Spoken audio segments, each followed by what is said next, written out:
माननीय सदस्य, माननीय अभी पूरा समय है व्यवस्था में, अभी कुछ प्रश्न ले लेने दीजिए।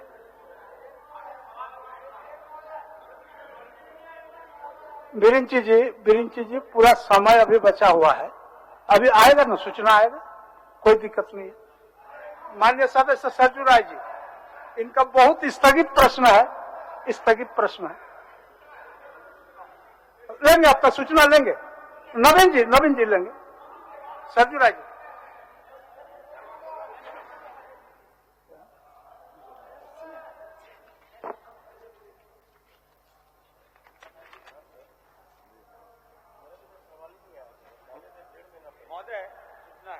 माननीय सदस्य सरजू राय जी, गृह कारा का सवाल है। जी महोदय, पूछता हूँ सवाल में। माननीय मंत्री जी, एक मिनट महोदय, जवाब दिया गया है, अगर उसमें कुछ पूरा माननीय सदस्य जानना चाहते तो।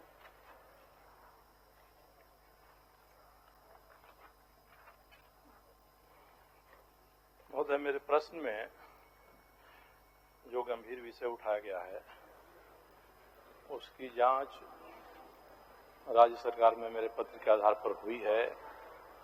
एसपी विशेष शाखा ने जो प्रतिवेदन दिया है महोदय, क्या वो प्रतिवेदन सरकार सदन के सामने उपस्थित करेगी महोदय?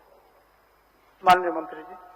महोदय, जांच चल ही रहा है और हम इस अनुसंधान जो है, आपका एक थाना खंड है 189/20 दिनांक 18/7/2020, धारा 166, 167, /418, /120 अनुसंधान किया जा रहा है और मुझे उम्मीद है कि बहुत जल्द जांच प्रतिवेदन मिल जाएगा।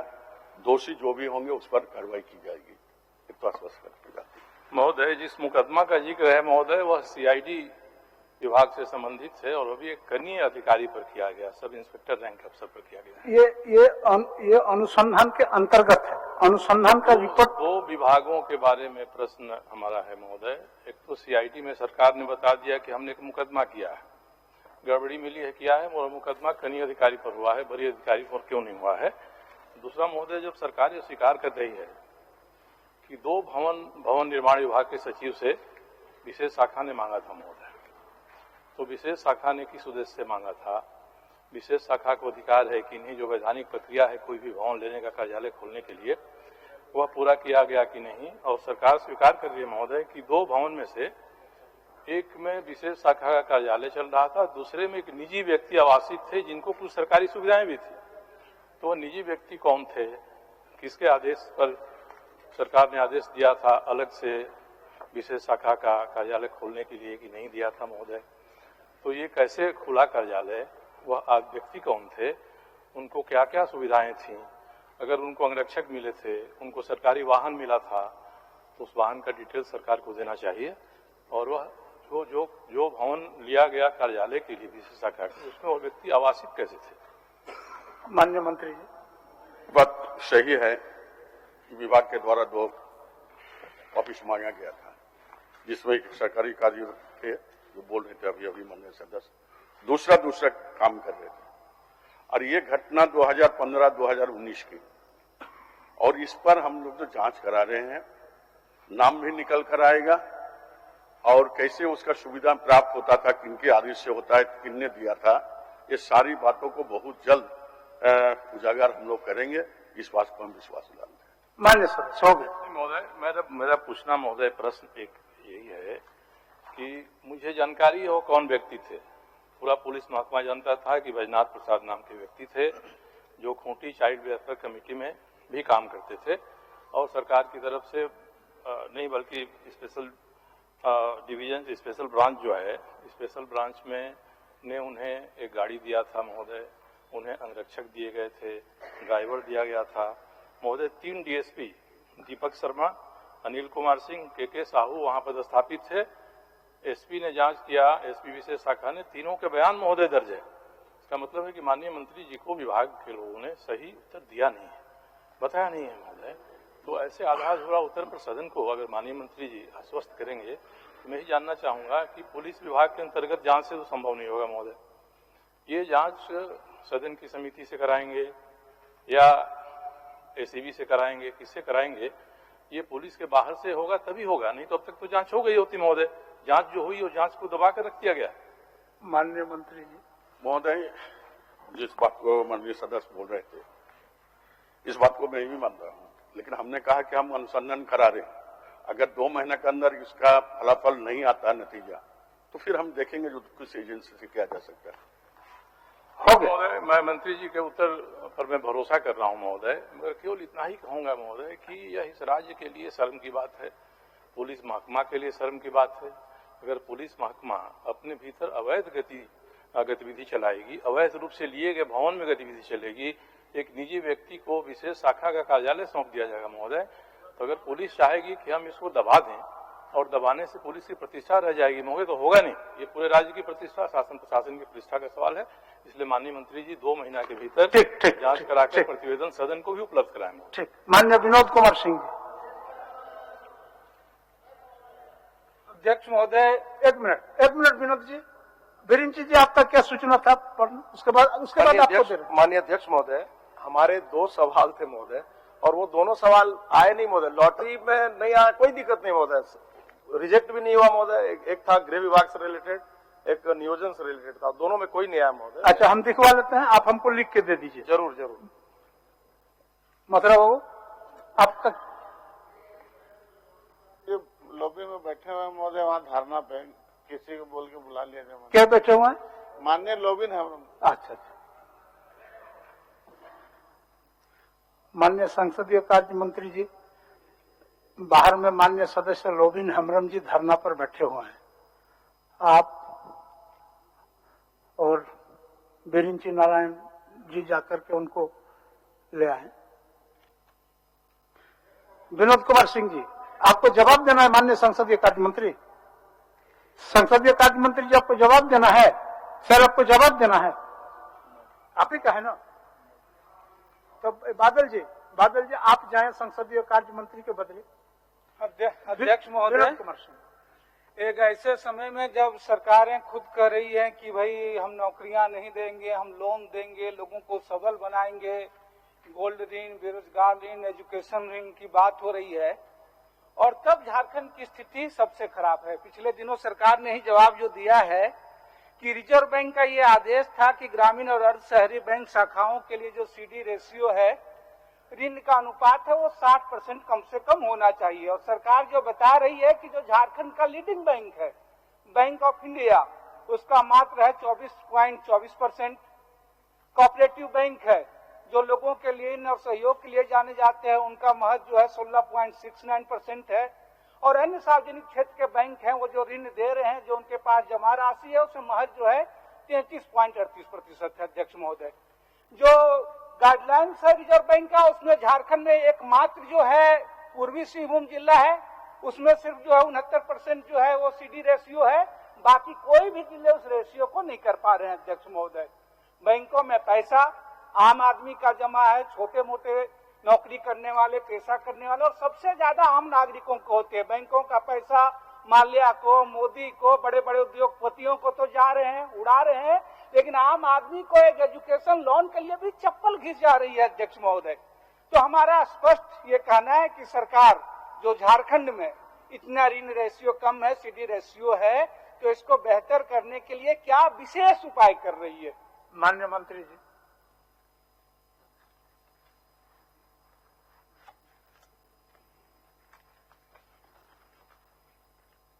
मैं धन्यवाद दूंगा माननीय सदस्य विनोद सिंह जी को। सही मुद्दा उठाया है इन्होंने, इसमें 2 मत नहीं है। अभी पिछले महीने में एक मीटिंग होने वाली थी स्टेट लेवल बैंकर्स कमेटी की, जो नहीं हो सकी। ये मुद्दा इस पर उठाने वाले थे हम लोग, और सभी जिलों में कमेटी बनी, सब कमेटी बनी हुई, सभी डीसी को ये चिट्ठी गई है कि आप बैंकर्स की मीटिंग बैठाइए और क्रेडिट डिपॉजिट में जो रेशियो कम है, सिर्फ सिंहभूम में अच्छा है, बाकी में कम है, उसको बढ़ाने का उपाय किया। लेकिन कुछ बैंकर से हमारी बात होती है, ऐसे व्यक्तिगत रूप से, तो वो कहते हैं कि कोई कोई क्षेत्र में क्रेडिट का डिमांड ही कम है। क्रेडिट वर्दीनेस की वजह से, नई रोजगार की वजह से हम रिजेक्ट जरूर करते हैं, लेकिन डिमांड फॉर क्रेडिट भी कम आ रहा है झारखंड में। ये सब जगह नहीं है, लेकिन कुछ कुछ जिलों में है। मैं समझता हूं पिछड़े जिलों में है ऐसा, इस बात है। ये स्टेट लेवल बैंकर्स कमेटी में हम रखने जा रहे हैं बात को कि आप प्रायोरिटाइज कीजिए, प्राथमिकता दीजिए लोन में। एग्रीकल्चर को दीजिए, एमएसएमई को दीजिए, सेल्फ हेल्प ग्रुप को दीजिए, और तब डिमांड बढ़ेगा। अभी लोगों को जागरूकता भी नहीं है कि उनको लोन मिल भी सकता है। तो अगर हम पोल्ट्री में, डेयरी में हम अगर प्रायोरिटी के आधार पर हम देना शुरू कर देंगे, बैंक अनाउंस करेंगे हम देंगे इस पर, केसीसी में बढ़ाएंगे लोन, तो मेरे ख्याल से डिमांड फॉर क्रेडिट बढ़ेगा और डिपॉजिट जो रेशियो है, क्रेडिट डिपॉजिट रेशियो, वो भी बढ़ेगा। माननीय सदस्य को पूरा। अध्यक्ष महोदय, पहली बात तो मैं प्रतिशत की बात कर रहा हूं।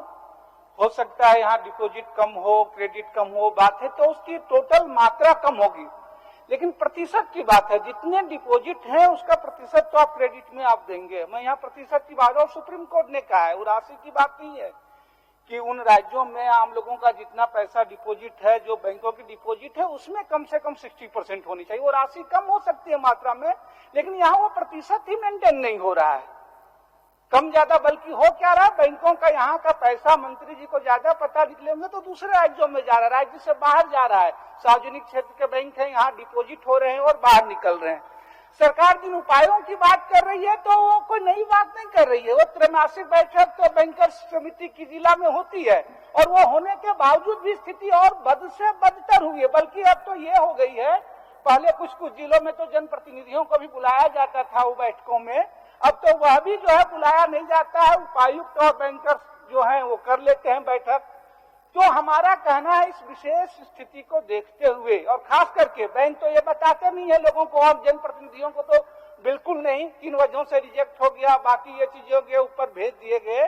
तो जिलों में एक स्पेशल बैठक बुलाएं, और जिसमें लोगों ने जो लोन के लिए आवेदन दिया है उनको किन कारणों से आप रिजेक्ट करें, और प्रतिनिधियों को तो जरूर उसमें स्पेशल रूप से आप हिदायत दें। वैसे भी बुलाना है, लेकिन अब तो बुलाने की भी परंपरा खत्म हो जा रही। तो स्पेशल है जिसमें हर एक बैंकों में कितने लोगों ने एजुकेशन लोन के लिए दिया, कितने लोगों ने गोल्ड लोन के लिए दिया, कितने लोगों ने बेरोजगारी ऋण के लिए दिया, और आपका रद्द करने का आधार क्या हो, समीक्षा हो। ये तो कम से कम एक आप स्पेशल बैठक बुलवाएं अभी एक पत्र दे करके सारे जिलों में। माननीय मंत्री जी। माननीय सदस्य के इस सुझाव को मैं पॉजिटिव रूप में लेता हूं, और ऐसा सरकार करेगी। हमारे विभाग फाइनेंस सेक्रेटरी को कहूंगा कि चिट्ठी सबको दे, और स्पेशल मीटिंग सभी जिलों में एक साथ बुलाया जाए, और उसमें जनप्रतिनिधियों को भी शामिल किया जाए।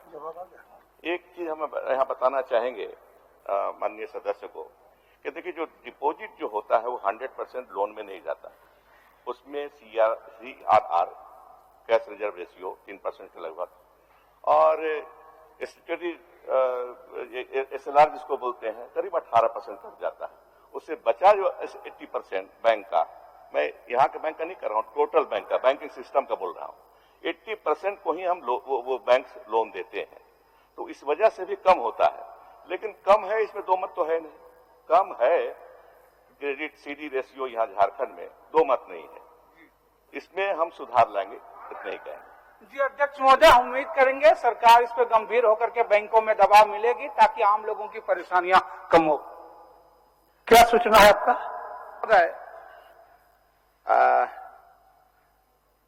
गोड्डा जिला के अंतर्गत बौरजर प्रखंड में महोदय 26 आंगनवाड़ी सेविका और सहायिकाओं का चयन हुआ था। प्रखंड स्तर के CDPO के साथ साथ और लोग भी गए थे। गांव के प्रधान, गांव के लोगों के द्वारा ग्राम सभा, आम सभा हुआ, और उन लोगों का चयन हुआ, और औपचारिक चयन पत्र भी दिया गया सबको साथ ही साथ। ये साल भर बीत गया। ये बीजेपी की सरकार में हुआ था 2019 में, साल भर बीत गया, और साल भर बीतने के बाद भी उन लोगों को ज्वाइनिंग लेटर नहीं मिला। सरकार का काम साल भर बाधित रहा और उसका साल भर का समय भी बर्बाद हो गया।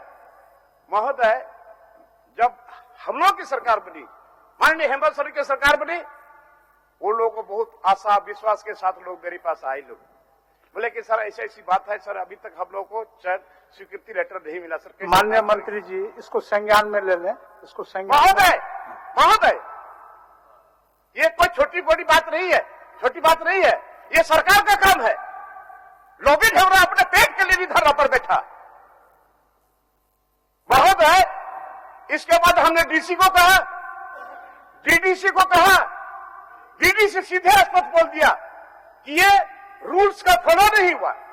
जब उस समय वो वहां नहीं थी, अरे रूल्स का फॉलो नहीं हुआ तो अगर रूल्स का फॉलो नहीं हुआ तो जिन्होंने ऑपरेटिव चयन करते तो उसको सजा मिलना चाहिए। इस गरीब को मंत्री को मैंने कहा और सदन में हमने सूचना दिया। मान्य सर, सही बात, कहां मुंह दिखाएंगे हम, कहां मुंह हम दिखाएंगे? कौन पदाधिकारी का तरह मनोबल बढ़ गया, किसका चलते बढ़ा? प्रदीप जी यही बात बोल रहे थे। इतना इन लोग को क्या महोदय लज्जा शर्म आती है अपनी सरकार में इस तरह से बात हम लोग को बोलना पड़ रहा है। ठीक है मान्य सर, महोदय आपने सरकार को कहा, मंत्री को कहा नहीं कार्रवाई होगी 2 दिन के अंदर में, अगर उसको रद्द नहीं किया तो मैं टुकड़े भिजवाऊंगा।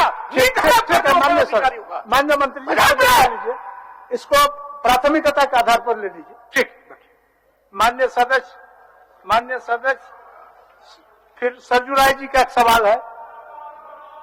सरजू राय जी का एक सवाल है। हाँ महोदय, पूछता हूं मैं सवाल।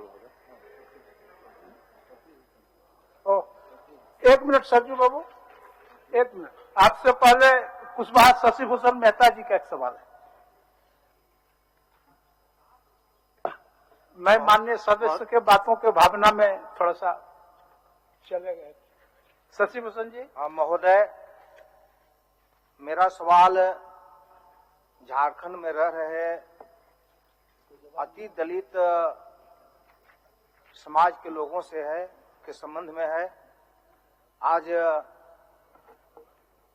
महादलित वर्ग के उन जातियों के बारे में सरकार से पूछा था जो काफी पीछे है, उन तक आजादी के 74 साल करीब होने के बाद भी उन तक विकास की किरणें नहीं पहुंची। आप पूरक में आ जाइए, सीधे पूरक में आ जाइए।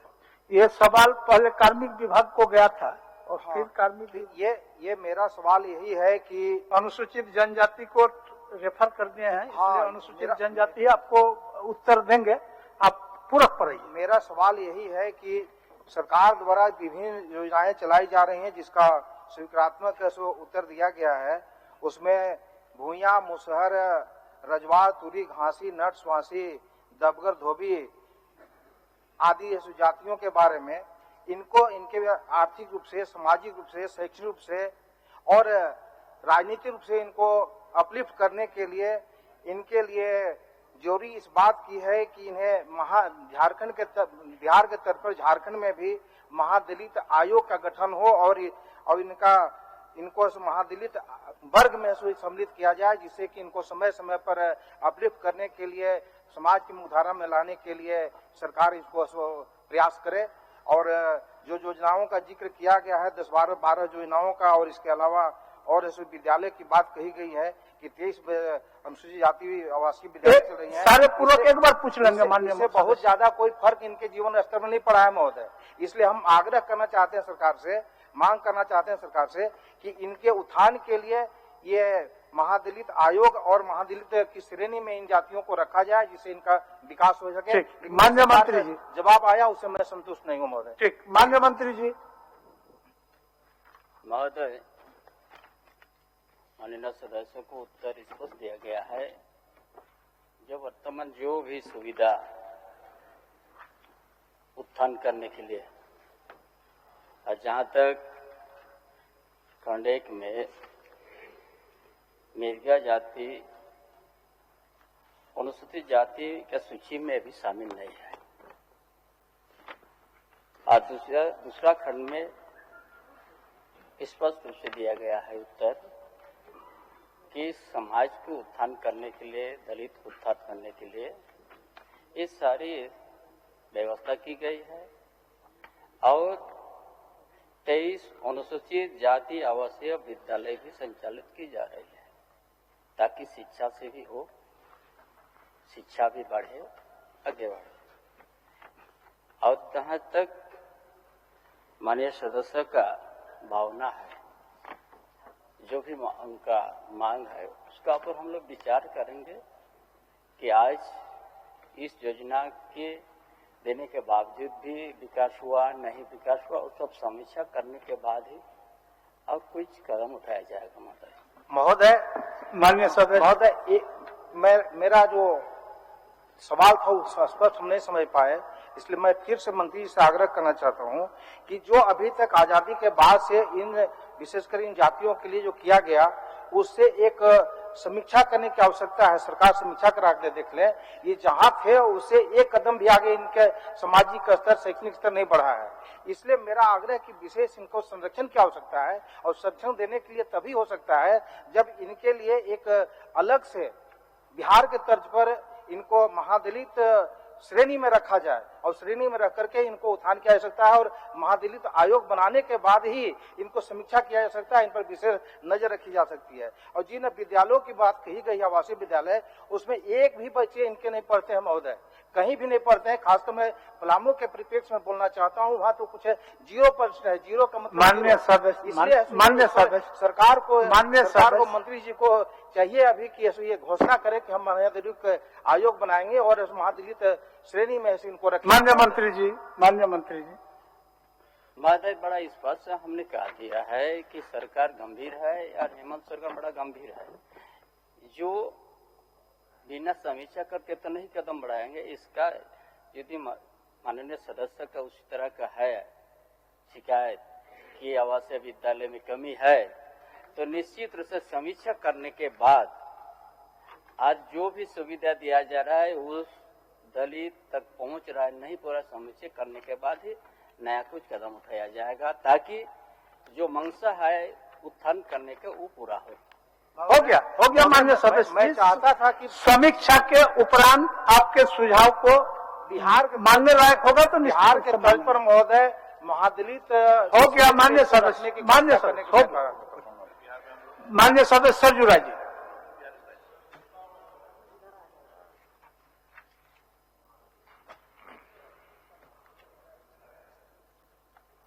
सवाल पूछ लिया है। जो प्रश्न आया है सरकार, उत्तर आया है सरकार की तरफ से महोदय, माननीय मंत्री जी ने स्वीकार कर लिया है कि आपूर्ति में कोताही हुई है। इसके लिए उन्होंने दंड भी लगाया, फाइन भी लगाया महोदय।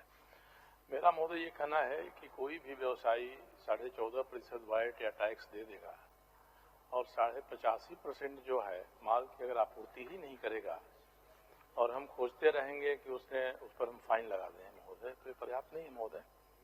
इसमें आपूर्ति नहीं हुई। एक महोदय मामला टॉफी का है और दूसरा महोदय टी शर्ट का है। किसी में भी रोड परमिट नहीं लिया गया है। टी शर्ट में महोदय एग्रीमेंट था कि सप्लाई रांची में होगी, ये रांची में भी कर दी गई है, धनबाद में भी कर दी गई है, जमशेदपुर में भी किया हुआ दिखाया गया महोदय। और केवल एक लेटर पैड पर महोदय दिया गया है लिख कर की आपूर्ति हुई है और इसमें लिखा गया है कि इनके अथराइज एजेंट प्रकाश शर्मा ने किया है। तो महोदय अगर ये अथराइज एजेंट हैं, अगर ये CNF इनका है, कुछ है इनका, तो इसके हिसाब से तो रोड परमिट चाहिए, बिल्टी चाहिए, ये सामान यहाँ पहुंचा कि नहीं पहुंचा इसका प्रमाण चाहिए। तो ये कुछ तो है नहीं महोदय। माननीय मंत्री जी, माननीय मंत्री जी। महोदय, सबसे पहले तो बताना चाहूंगा कि इस तरह का क्वेश्चन माननीय सदस्य ने जो किया था और मंत्रिमंडल सचिवालय से इसका जवाब पहले भी दिया जा चुका है। वर्तमान में वाणिज्य कर विभाग से हमको जवाब देना है जो हमसे संबंधित है। ये सही है, इनका जो आरोप है इसमें कोई दो बात नहीं है। मैं खूब फाइल को पढ़ा हूं। लाला इंटरप्राइजेज ने लक्ष्मी ट्रेडर्स से लिया बिस्किट और बांटा कैंडी, गड़बड़ी यहां पर है। बाद में उसने स्वीकार किया कि न कैंडी ही बांटे हैं, बिस्किट नहीं लिए हैं, गलती हो गई। तो नियम ये कहता है कि छिपाया है कोई चीज को तो 3 गुना टैक्स तो लगेगा ही, 3 गुना उस पर फाइन लगेगा। इसीलिए जवाब में दिया गया है कि 17 लाख का फाइन उस पर लगा गया है। हमारा इतनी सीमा है हमारे विभाग का कि हम फाइन ही लगा सकते हैं, फिजिकल वेरिफिकेशन नहीं कर सकते। हमको जो आएगा उसमें फिजिकल नहीं करेंगे, आपको टैक्स हमारा टैक्स लेते हैं। तो ये यहाँ पर है। ये भी सही है कि रोड परमिट नहीं दिया गया है, रोड परमिट नहीं दिया गया, ये भी सही है, ये भी हम स्वीकार करते हैं, विभाग स्वीकार करता है। जहां तक कुडू फैब्रिक्स का सवाल है, पंजाब से इनवॉइस दिया गया, उसकी जांच हो रही है। रोड परमिट वहां लोकल बने स्टेट में लोग वहां भी देना पड़ता है पंजाब को। वो रोड परमिट वो लिया थे, कंपनी ने लिया कि नहीं लिया, उसकी भी जांच चल रही है। और झारखंड में तो नहीं लिया, ये तो ये है स्पष्ट है कि झारखंड में नहीं लिया। इस सब की जांच चल रही है, जांच के बाद हम इसका जवाब पूरा दे पाएंगे। माननीय सदस्य महोदय, माननीय मंत्री जी ने उत्तर दिया है, संतोषजनक है। मेरा एक ही निवेदन है कि इस मामले में राज्य सरकार के 3 विभाग संबंधित हैं। जैसे माननीय मंत्री जी ने बताया कि मंत्रिमंडल सचिवालय ने पहले भी उत्तर दिया है, तो मंत्रिमंडल सचिवालय विभाग है और स्कूली शिक्षा विभाग है। महोदय, स्कूली शिक्षा विभाग ने जो सूची दी है, मैंने उसको बैठवा के एक से गिनवाया है। राज्य की ओर से जो टी शर्ट और टॉफी भेजे गए हैं स्कूलों में और जितने प्राप्त किए गए हैं प्रखंडों में, उसमें 9,000 स्कूलों का अंतर है महोदय। कुल 31,000 के करीब स्कूल है राज्य में, मगर दोनों के आंकड़ों में 9,000 स्कूल का अंतर है महोदय। और सबसे सर्टिफिकेट लिया गया है, हमको मिल गया, हमने एक एक बांट दिया, तो 9,000 का कहाँ गया महोदय, एक ये बात आती है। और इन्होंने जब बांटा है महोदय, तो जो रसीद इन्होंने दिया है, एक ही फॉर्मेट में कंप्यूटर में रसीद बना दी गई है और मेरे देखने से यही लगता है कि एक ही व्यक्ति ने सब पर सिग्नेचर कर दिया सारे राज्य के स्कूलों का कि हमको मिला, हमने पाया। महोदय, बहुत बड़ा षड्यंत्र इसमें है और बहुत बड़ी राशि सरकार की है। 5 करोड़ रुपए का टी शर्ट है, 35 लाख की टॉफी है, इसके अलावा और भी 10-20 लाख के दूसरे काम हुए हैं। तो इसमें सरकार, माननीय मंत्री एक विभाग के सरकार देती है उत्तर पूरे सरकार की तरफ से महोदय। तो तीनों विभाग का सम्मिलित मैं आग्रह करूंगा माननीय मंत्री जी से कि एक किसी निष्पक्ष संस्था से इसकी जांच करा दें, या तो राज्य में एसीबी है या सदन की समिति है, इसकी जांच करा दें ताकि सारा मामले में दूध का दूध पानी का पानी हो जाए महोदय। माननीय मंत्री जी मथुरा बाबू कुछ बोल। माननीय सदस्य, माननीय मंत्री जी थोड़ा सा कुछ सूचना दे रहे हैं। इसी में महोदय मेरा सूचना है कि महोदय चॉकलेट देना था लेकिन बिस्किट का बिल जमा किया है महोदय, ये घोर अनियमितता हुआ है महोदय, इसमें निश्चित रूप से समिति बननी चाहिए। माननीय मंत्री जी 3 विभागों का महोदय इसमें बात है, तो तीनों को दिखवा लेंगे, सबसे बात कर लेंगे। हमारा तो स्पष्ट है, हमने तो स्वीकार किया कि इस तरह की बात हुई है, बिस्किट खरीदा गया और कैंडी बांटी गई, टॉफी बांटी गई, स्पष्ट है, इसमें कुछ किसी को छिपाने की बात नहीं। और रोड परमिट नहीं दिया गया है, ये भी स्पष्ट है, इसीलिए 17 लाख उस पर फाइन लगा है। माननीय सदस्य ठीक है, मंत्री जी स्वीकार कर लिए, वो दिखवा लेते हैं, उसके बाद नहीं होगा तो जो भी आवश्यक होगा किया जाएगा। धन्यवाद देता हूँ महोदय, मगर मंत्री जी का आश्वासन देते हैं कि तीनों विभाग से बात करेंगे और लगेगा तो माननीय मंत्री जी कोई विशेष जांच समिति बना देंगे या सदन की समिति बना देंगे। ठीक, तीनों विभाग से माननीय मंत्री जी ठीक। माननीय चंद्रशेखर प्रसाद सिंह जी आपका स्थगित प्रश्न है, तारांकित प्रश्न। मैं पूछता हूं माननीय मंत्री जी। माननीय सदस्य के द्वारा जो प्रश्न उठाया गया था, वो माननीय विधायक जी का कहना है कि प्रोग्राम और कंप्यूटर ऑपरेटर जो मुख्यालय से लेकर ब्लॉक अंचल तक कर्मियों के कार्यरत स्थिति बनाए रखने के लिए, कंटिन्यू करने के लिए, और इसमें हम कहना चाहेंगे ऐसे मामले समय समय पर जांचिका पर सुनवाई के उपरांत कोर्ट, सुप्रीम कोर्ट जजमेंट के आलोक में झारखंड सरकार के अधीन अनियमित रूप से नियुक्ति कार्यरत कर्मियों की सेवा नियमितीकरण नियमावली 2000 पूर्व से अधिसूचित है, जो सबको जानकारी है। अब उसमें क्या जानना चाहते बताइए। माननीय सदस्य अनियमित नियुक्ति का क्या अर्थ हुआ? मैं माननीय मंत्री जी से जानना चाहता हूं, अनियमित नियुक्ति का क्या अर्थ हुआ? महोदय, अनियमित नियुक्ति का तात्पर्य यही है, यथोचित प्रक्रिया अपनाए बिना प्राधिकार द्वारा की गई नियुक्ति जिसमें अवैध नियुक्ति शामिल नहीं है, अर्थात उक्त नियुक्ति स्वीकृत पद के विरोध में की गई है एवं कर्मी उक्त पद के लिए निर्धारित शैक्षणिक योग्यता धारित करते हो किंतु चयन में खुली स्पर्धा का रास्ता नहीं अपनाया गया। माननीय सदस्य, माननीय मंत्री जी कह रहे हैं अध्यक्ष महोदय कि अनियमित का अर्थ उन्होंने बता दिया अध्यक्ष महोदय। तो जो अनियमित नियुक्ति हुई अध्यक्ष महोदय, तो अनियमित नियुक्ति करने वाले अधिकारियों पर अभी तक इन्होंने कौन सी कार्रवाई की है? माननीय मंत्री जी। महोदय, ये बात पुरानी है। मैंने कहा कि इसके पहले भी हुआ, उसके बाद 2015 में अधिनियम बनाया गया और उसी तरह चल रहा है। लेकिन उनका मूल जो प्रश्न है वो प्रश्न को देखा जाए। एक तो कैबिनेट का भी है और कार्मिक का भी है, और उन्होंने लास्टली क्या लिखा है उनका जवाब यदि उपर्युक्त खंडों की 4 नंबर में उत्तर संकल्प है तो क्या सरकार बाह्य एजेंसी का कार्य देने के बदले पहले से कार्यरत कर्मी को कार्यरत स्थिति रखना चाहती है? हाँ तो कब तक, नहीं तो क्यों? यही ना है आपका जी। तो इस संबंध में उस दिन बात उठाए थे, इन लोग को हटा दिया जा रहा है, बात भीतर में सुने। ऐसी कोई बात नहीं है। और मैंने पहले भी बोले थे कि हम लोग ने सारी चीजों को इकट्ठा कर रहे हैं और 2015 का नियमों का आधार पर फिर हम आगे कार्रवाई करेंगे।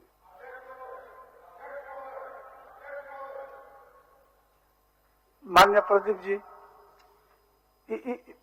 सीपू बाबू प्रश्न करता है और माननीय मंत्री जी संतुष्ट जवाब दे रहे हैं।